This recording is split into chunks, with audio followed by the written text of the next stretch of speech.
The presentation of anarchism as social philosophy which aims at the emancipation, economic, social, political, and spiritual of the human race. The emancipation. Anarchist Essays is brought to you by Loughborough University's Anarchism Research Group. For more information on the ARG, see the link in the show notes or follow us on Twitter at ARGLBORO.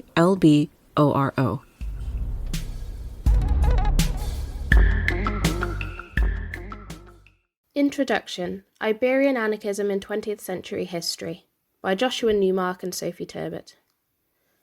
This essay opens a short series of podcasts stemming from a special issue of the Journal of Iberian and Latin American Studies, published in 2023, which was in turn based on the Iberian Anarchism in 20th Century History Symposium at the University of Leeds the year before.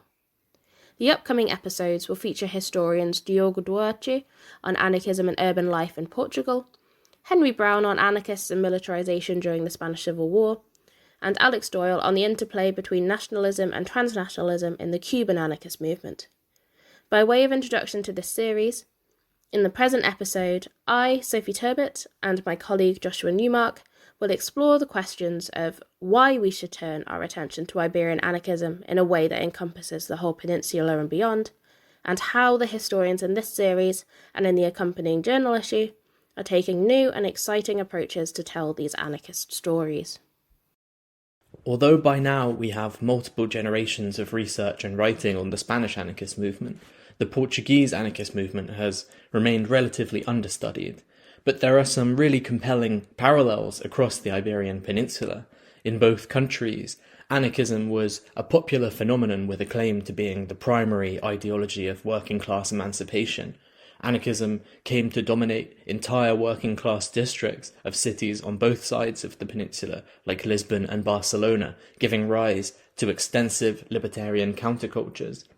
And in both Portugal and Spain, anarchists played a key role in the ultimately futile efforts to resist the consolidation of right-wing dictatorships in the 1920s and 30s, which would then rule the countries for several decades. And over the course of those subsequent decades, both movements saw themselves obscured in the historical memory of the left, superseded by the Marxist rivals they once overshadowed. Anarchism had a similarly robust presence in Brazil and Argentina, among other Ibero-American countries, in which the importance of local factors and idiosyncrasies should not mean ignoring the role of westward émigrés such as Diego Abad de Santillán from Spain and Neno Basco from Portugal in growing these movements and fostering reciprocal transatlantic ties. In short, if arguments were needed for why students of anarchism might want to study Spanish anarchism in particular, many of these arguments would also apply to Portugal, and it was with this in mind that we, as historians of Spanish anarchism, wanted to enter into dialogue with those working in the Portuguese context. As a historian of anarchist internationalism, the considerable connections between the two movements also hold a particular interest for me. Some of these ties were very general.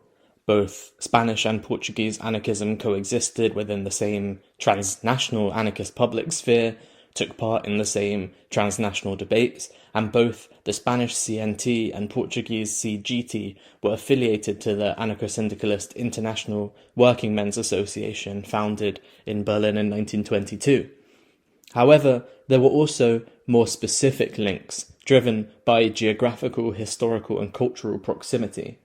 Spanish Bakuninists were instrumental in the birth of the Portuguese anarchist movement at the outset of the 1870s, having taken refuge in Lisbon from the pan-European wave of repression against the First International following the end of the Paris Commune.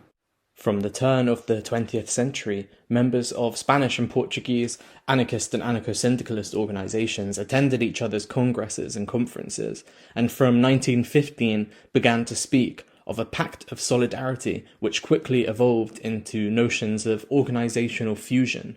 For example, the CNT's 1919 Congress in Madrid was attended by the CGT's Manuel Joaquim de Sousa and approved the idea of a future Latin confederation. Building links across the peninsula seemed like an easy step within the broader goal of achieving international worker solidarity, which so animated activists in these first decades of the 20th century. But as this term suggests, these visions of fusion often emphasized a supposed shared identity among the Latin or Iberian peoples.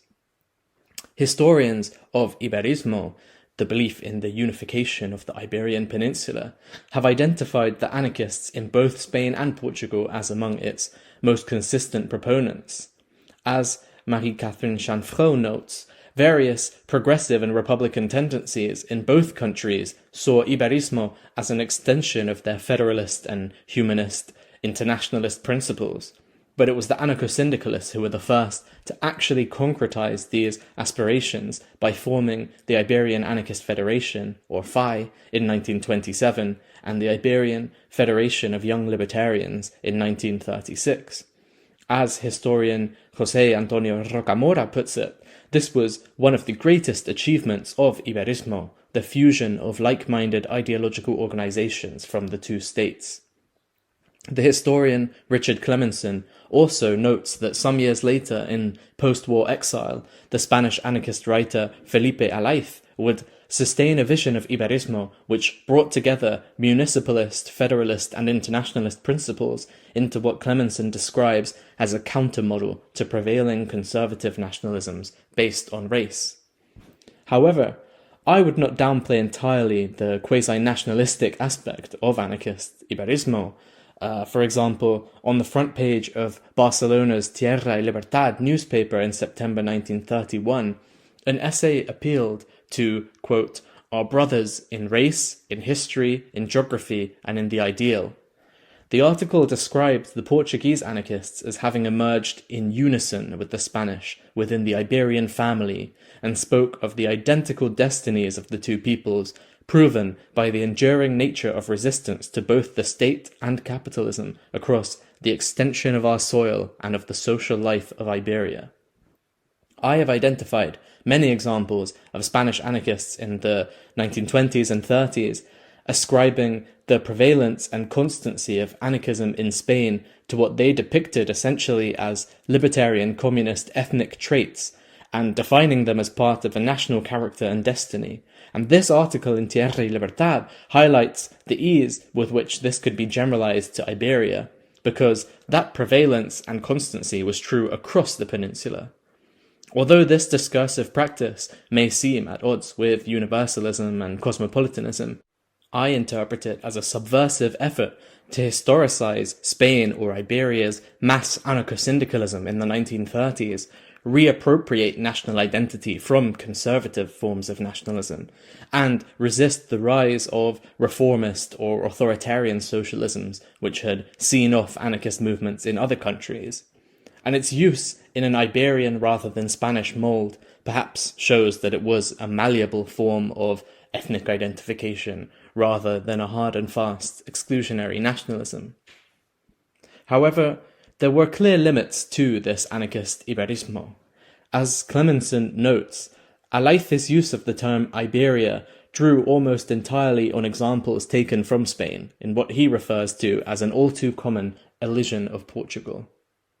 Jason Garner has gone as far as to argue that despite the importance of Portuguese activists in founding the FAI, it was, for all intents and purposes, a Spanish organization, given the restrictions that the ongoing military dictatorship in Portugal placed on radical activism after 1926. In other words, divergent national contexts were an obstacle to genuine pan-nationalist unity. More recently, Gil Gonçalves has explored what he terms the subalternized position of Portugal within the FAI from the perspective of the Portuguese anarchists.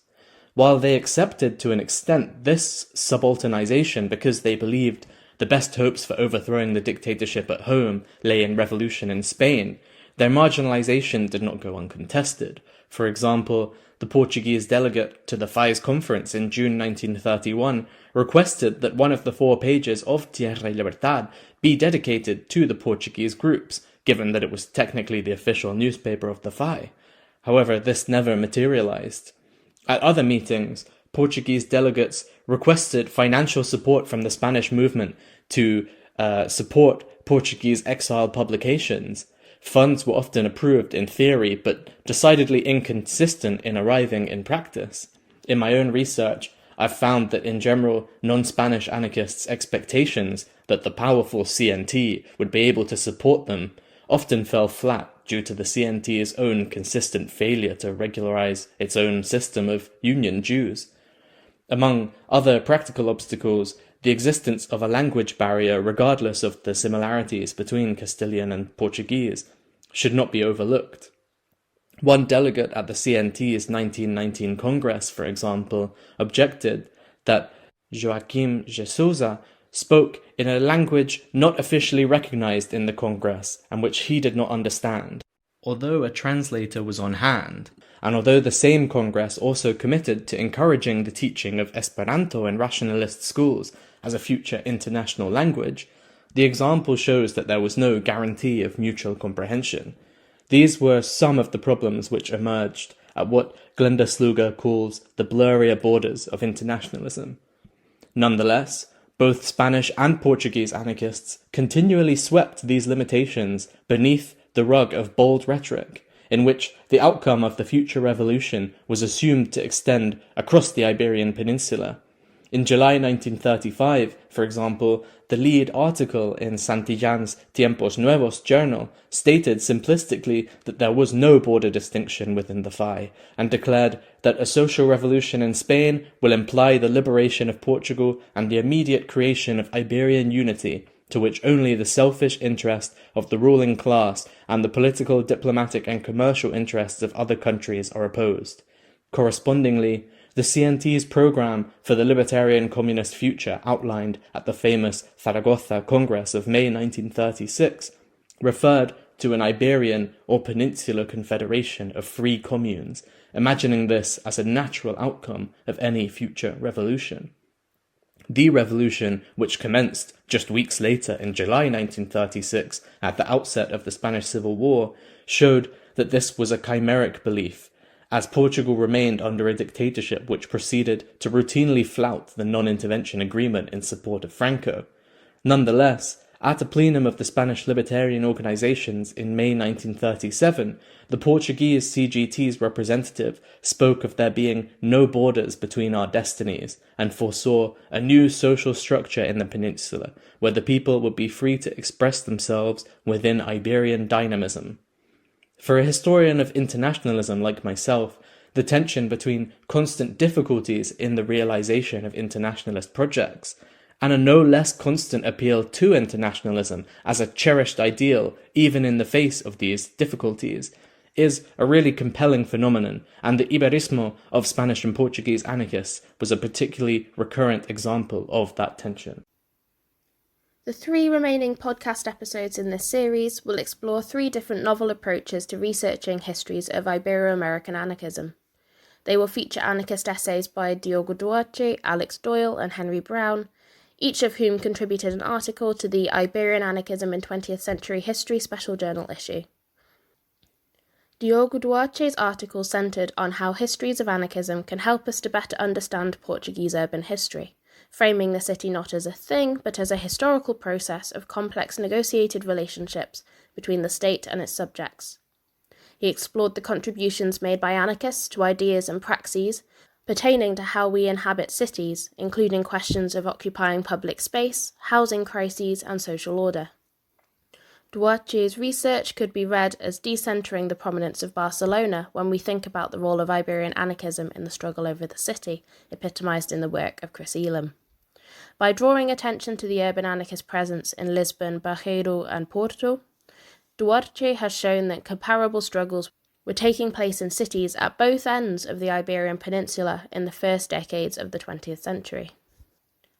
Alex Doyle's article took a transnational and post-colonial approach to Ibero-American anarchism, focusing on the tensions between transnationality and national identity among anarchists in Cuba at the turn of the 20th century. He drew on press sources to shed light on how transnational invocations to class solidarity came up against and intersected with the complex national identities of Cuban anarchists. Upon decentering European anarchism by focusing on its colonial legacies in the Americas, Doyle's article has disrupted and complicated the neat, linear image historians typically uphold of transnational exchange as a generative phenomenon for the movement. Through case study analyses of 3 industrial disputes, he puts the subjectivities of working-class Cubans front and centre of this story. Henry Brown's article put forward a cultural military history of the anarchists who fought in the Spanish Civil War. Like Doyle, he grappled with questions of subjectivity and identity. He contended that there was a distinct anarchist military culture within the Popular Army and highlighted the significance of liminality and hybridity in anarchist militiamen's experiences of fighting fascism within this culture. More precisely, in the liminal socio-cultural space they inhabited at the front line, they were able to uphold the revolutionary traditions of their libertarian movement, while at the same time performing roles required of them as Popular Army soldiers. Brown's research additionally shed light on the relevance of gender to the construction of comradeship, in that he situated masculinity as an integral part of the new libertarian military identity constructed by those anarchists who experienced militarization. In my own research, I examined the relevance of gendered comradeship building to the construction of anarchist womanhood in Spain, complementing Brown's efforts to better understand the relational gender dynamics of anarchist political cultures.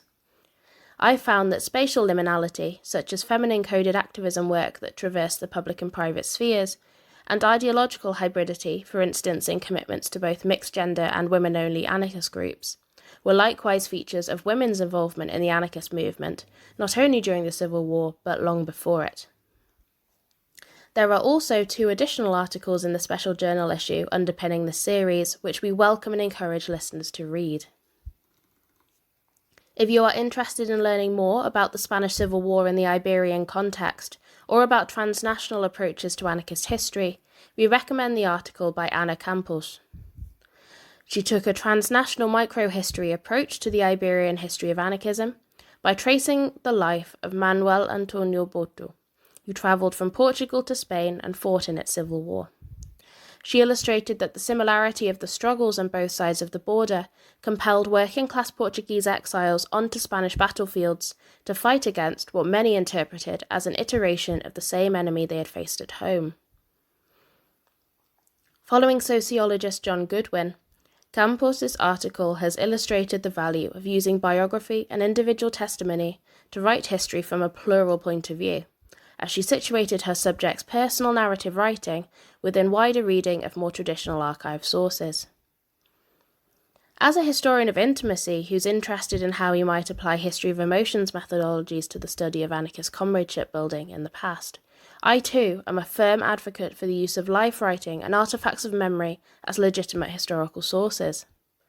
Eduardo Romanos' recently pioneering emotional history of anarchism under the early Franco regime drew on memoirs, as well as the anarchist press, to shed new light on the movement's endurance during this period. Furthermore, oral testimonies have proved indispensable in recovering historical knowledge about the everyday lives and contributions to the movement of anarchist women, as seen in the work of Martha Rackelsberg, Eulalia Vega, and Laura Vicente, to name a few. As Campos demonstrated in her article, personal testimonies like that of Manuel Antonio Boto reveal much about how individuals were bound up in networks of solidarity. These have always been indispensable to anarchism. If you are keen to learn more about the gender dynamics of anarchist political culture in the past, or about the ways in which we might disrupt traditional research methods to excavate marginalised voices from the archive, we recommend Charlotte Byrne's article. She is a novelist working on a work of historical fiction that traces the lives of queer women during the Spanish Civil War, and in this article she explores the historical context for her storytelling, as well as the potential implications of creative writing for restoring voices to those silenced by the archive. Her explorations of discourses and lived experiences surrounding sapphic anarchism in the past led her to argue that the figure of the anarchist lesbian was paradoxically visible and invisible in Spain in the 1930s. Noting that there is a serious lack of documentation about these women in the archive, Byrne offers a reading of an existing work of historical fiction, as well as an introduction to her own storytelling. In this way, she suggests a possible new way forward for research into the queer history of the movement, one which subverts traditional methodologies. As a fellow specialist in gender and sexuality history, Burns' work strikes me as a much-needed intervention that invites us to better appreciate works of fiction as legitimate historical sources that shed light on the intimate lives of women in the past. For example, in my own work I situate anarchist short stories published in the 1920s and 30s in Spain, alongside more traditional archival documents, life writing and oral testimonies, to piece together a fuller, more textured picture of the intimate emotional worlds in which anarchist women lived. Burns' article, much like the other four in this collection, radically challenges historians of Ibero-American anarchism to embrace disruption, whether that means decentering hegemonic spaces and perspectives, foregrounding complex subjectivities over neat narratives, or defying the constraints of traditional research methods to recover silenced voices.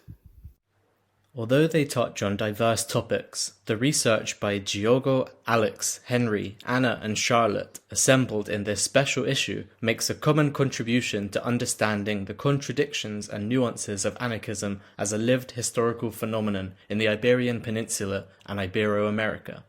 This is in addition to the more specific contribution that the special issue makes by bringing in Portuguese anarchism from its usual peripheralization and locating it firmly within an Iberian anarchism. With this in mind, we're pleased to introduce the podcasts by Diogo, Alex and Henry and encourage you to read the articles in the Iberian Anarchism in 20th Century History special issue of the Journal of Iberian and Latin American Studies.